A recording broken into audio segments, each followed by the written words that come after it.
Alright, I know we've been going on and on with these lights and getting them all wired up and stuff, but let's do another one. I want to show you how clean this looks now. Okay, so yesterday we did pads, put them in place. Now I'm going to show you one that's wired up, except for the beacon.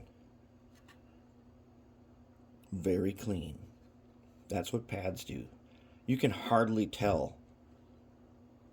I mean, it looks really clean because we use pads and we use jewelry wire. And we need a little flexible wire so we can get the beacon in. But it's very clean, and that's what you want your wiring to look at. And since we're doing a couple at a time, it's really easy now to just copy. I can just copy to here. Now, one other thing. See the green dot right there? The green dot right there. I test to make sure. The green dot is on SMDs, it means the black wire.